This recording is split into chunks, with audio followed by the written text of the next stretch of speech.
Ya, selamat datang kembali di materi fisika dasar. Sekarang kita lanjut lagi ke konsep yang lain, yaitu resistansi dan resistor. Jadi sebelumnya kita sudah membahas mengenai ketika ada dua buah plat eh, yang memiliki muatan yang berbeda, lalu kita dihubungkan dengan sebuah kabel, maka dia akan membuat arus bisa mengalir dari salah satu sisi plat ke plat lainnya, atau elektron bisa mengalir gitu. Nah, kita mulai dulu dari definisi arus itu apa sih gitu. Arus itu secara istilahnya itu adalah laju aliran muatan dalam sebuah konduktor. Jadi I itu sama dengan delta Q dibagi delta T. Maksudnya adalah berapa banyak muatan yang melewati suatu titik yang kita amati dalam waktu tertentu gitu. Jadi kalau misalkan banyak sekali, misalkan ngebut gitu, seperti muatannya itu sangat ngebut, dalam 1 detik misalkan kita delta T-nya itu 1 detik, maka berarti arusnya itu sangat besar. Tapi kalau misalkan si delta Q-nya itu dari 1 detik itu hanya misalkan 10 buah gitu, walaupun sangat kecil gitu, 10 buah, itu berarti arusnya sangat kecil. Jadi istilahnya seperti itu untuk mendefinisikan arus yang mengalir. Satuan dari arus ini sebetulnya adalah coulomb per second karena muatan per detik gitu. Tapi lebih disukai menggunakan satuan yang disebut dengan ampere atau A gitu nantinya, ampere. Saya kurang tahu bagaimana cara menyebutkannya. Ampere, ya seperti itu. Nah, untuk kasus yang seperti ini disebut dengan karakter arus DC. Jadi arusnya itu hanya mengalir dari arus listriknya gitu ya. Hanya mengalir dari satu posisi V1 misalkan di sini ke V2 saja. Nah, untuk mengukur arus dan tegangan itu salah satu hal yang penting juga. Jadi misalkan kita punya sebuah tegangan, sumber arus gitu ya. Lalu kita hubungkan pada suatu, ya sebut saja ini suatu hal apa gitulah gitu. Yang intinya dia menghambat gitu. Menghambat dari si aluran arusnya ini. Nah, untuk mengukur arus yang dihasilkan oleh sumber tegangan yang kita miliki, itu kita hanya perlu menggunakan sebuah alat ukur yang disebut dengan multimeter. Nanti multimeter ini bisa mengukur tegangan atau arus gitu. Jadi kalau misalkan statusnya A, berarti dia sedang mengukur arusnya. Kalau statusnya jadi V, ini untuk mengukur tegangannya gitu. Jadi kalau untuk mengukur tegangan itu jangan tegangan dulu, arus dulu. Itu harus mengalir pada multimeternya si arusnya. Jadi kalau misalkan ada ya garis seperti ini, dia harus diputuskan dulu lalu dihubungkan oleh ampere meternya seperti ini. Jadi harus melewati. Sedangkan kalau untuk mengukur tegangannya, itu kita hanya perlu dibuat kira-kira saya ingin mengukur tegangan yang di mana, misalkan di antara bahan penghambat ini itu. Jadi nanti disebutnya diparalelkan menggunakan voltmeter. Seperti ini. Jangan digunakan terbalik. Kalau untuk mengukur voltmeter, jangan di posisi yang A ini gitu, atau misalkan di garis yang di sini.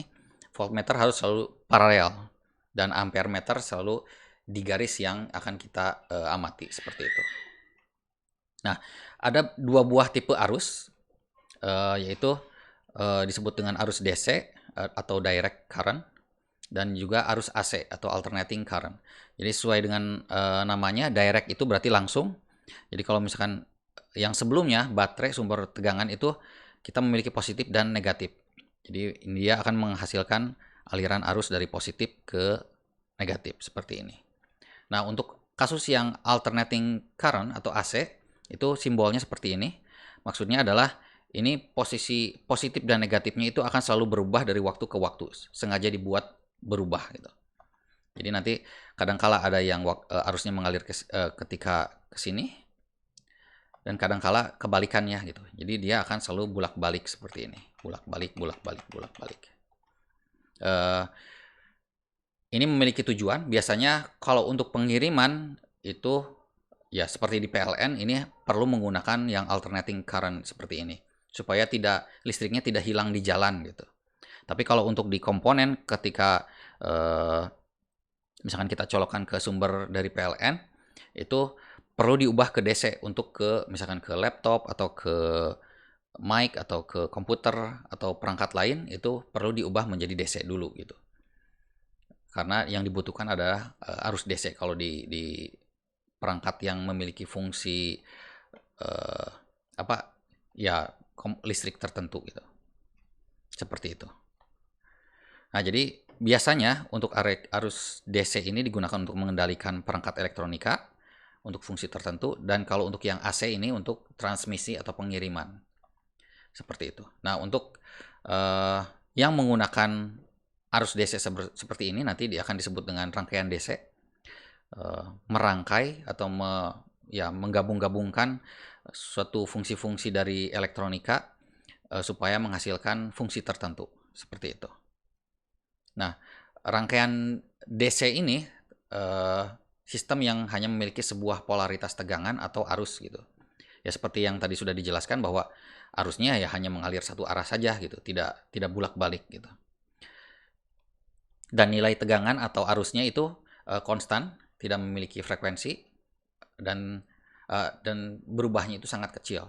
Jadi walaupun kita melihat keadaannya seperti keadaan lurus saja di DC itu gitu, tapi sebetulnya kalau kita zoom itu sebetulnya ada fluktuasi atau perubahan yang sangat kecil sekali dari waktu ke waktu. Tapi karena sangat kecil, jadi ini bisa diabaikan gitu, tidak mengganggu fungsi utama dari elektronikanya nantinya. Nah, yang jadi pertanyaan tadi kan ada ketika contoh dari arus DC itu ada beban hambatan. Nah, apa itu beban hambatan? Beban hambatan itu adalah semua komponen yang digunakan itu bisa kita sebut dengan, atau perangkat listrik itu disebut dengan hambatan. Karena dia akan menjadi sebuah penghambat dari arus yang kita berikan. Gitu. Contohnya kalau kita hubungkan dengan kulkas, tentunya nanti si karakter dari arusnya itu akan terhambat dan berubah jadi seperti apa gitu. Atau ke microwave, atau ke mesin cuci, atau ke vacuum cleaner, dan lain-lain. Tapi kalau untuk di komponen, ini biasanya hambatan ini bentuknya seperti ini, resistor. Disebutnya resistor, yang memiliki kode-kode warna untuk mengetahui berapa sih nilai dari si resistornya itu. Nah, jadi hambatan itu adalah resistansi. Itu sebetulnya konsep menghambat itu adalah komponen yang digunakan untuk menghambat atau memperlambat laju arus dalam sebuah rangkaian. Simbolnya itu bisa seperti zigzag seperti ini. Ini maksudnya yang asalnya jalannya itu lurus gitu, tiba-tiba dibelok-belokkan sehingga nanti lebih sulit arusnya untuk mengalirnya gitu, lebih lambat. Maksudnya seperti itu. Atau simbolnya seperti ini, kotak saja. Ini menggambarkan ya terhambat di sini gitu. Satuannya ini menggunakan satuan yang disebut dengan ohm. Dan resistansi ini, itu hambatan ini tidak sama dengan isolator. Tapi isolator itu resistansi itu bagian dari isolator, tapi isolator itu konsepnya saja, konsep menghambatnya saja, tapi resistansi itu adalah hal yang menghambatnya. Jadi kalau misalkan contohnya kita punya arus dengan kecepatan tertentu awalnya gitu ya, V1, lalu melewati sebuah resistor atau resistansi, maka nanti di ujung sini itu kecepatannya akan menurun gitu akibat dari terhambatnya di sini. Tapi kalau misalkan ternyata sudah menurun lalu dibalikan lagi ke sini, nanti V1-nya itu sudah jadi V2 karena memang kecepatan yang dikembalikannya itu sudah menjadi yang terhambat. Jadi nanti lama-lama walaupun awalnya kecepatannya tinggi, misalkan awalnya kecepatan V1-nya itu cukup tinggi, lebih besar daripada V2, tapi nanti pada akhirnya karena sudah terhambat, itu nanti kecepatannya akan menjadi V2 saja semuanya. Seperti itu. Nah, komponen yang digunakan biasanya disebut dengan resistor, tadi juga sudah disebutkan. Seperti ini. Dan resistor ini bisa digabung-gabungkan untuk mendapatkan nilai resistansi yang berbeda gitu. Jadi contohnya saya punya 3 buah resistor, untuk menghasilkan sebuah nilai resistansi yang berbeda gitu. Ini bisa dilakukan dengan cara dirangkai secara seri atau paralel. Jadi seri itu ya satu garis dari rangkaian gitu. Sedangkan untuk paralel ya nanti diparalelkan dari setiap resistornya seperti ini. Nah, ini akan menghasilkan nilai resistor yang berbeda. Jadi kalau misalkan digabungkan seperti ini, kalau untuk yang seri itu nanti nilai R-nya totalnya itu dari si rangkaian ini itu hanya perlu digabungkan antara R1, R2 dan R3 seperti ini.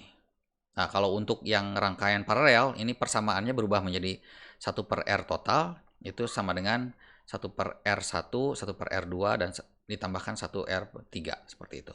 Jadi nanti kita perlu membulak-balikan lagi supaya mendapatkan R total yang terakhir ini gitu. Hanya persamaannya jadi seperti ini.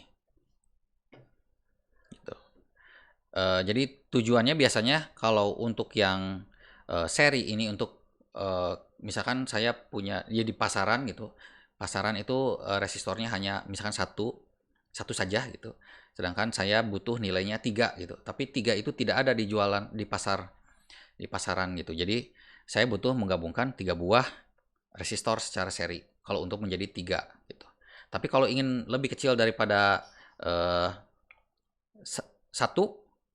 dan nggak ada di pasaran, itu biasanya digunakan paralel, diparalelkan sehingga nanti nilainya akan lebih kecil. Seperti itu. Jadi seri dan paralel itu trik untuk mengubah nilai komponen resistor yang ada di pasar yang terbatas gitu. Tidak ada nilainya misalkan 1, 2, 3, 4, 5, 6, 7 variasi itu tidak ada semua. Jadi kita harus melakukan trik dengan menggabungkan seri atau paralel seperti itu. Contohnya, kalau saya punya bukan punya, maksudnya kita ingin punya nilai hambatan 123, sedangkan nilai ini tidak ada satu komponen saja yang nilainya 123 ohm gitu. Nanti ya kita hanya perlu menggabungkan antara 120 dan 3. Misalkan ini ada itu nilai-nilai yang ini. Ini mohon maaf, ternyata R1-nya hilang. Ya seperti itu. Jadi tinggal digabungkan saja. Kalau untuk contoh lain itu saya ingin memiliki R totalnya itu setengah gitu. Nah, nanti di keadaan ini yang dibutuhkan itu hanya 2 buah 1 ohm yang diparalelkan, sedangkan yang R3-nya anggap saja 0. Itu nanti akan menghasilkan R-nya setengah kalau kita masukkan ke persamaan ini. Seperti itu. Nah, untuk resistansi cukup sekian.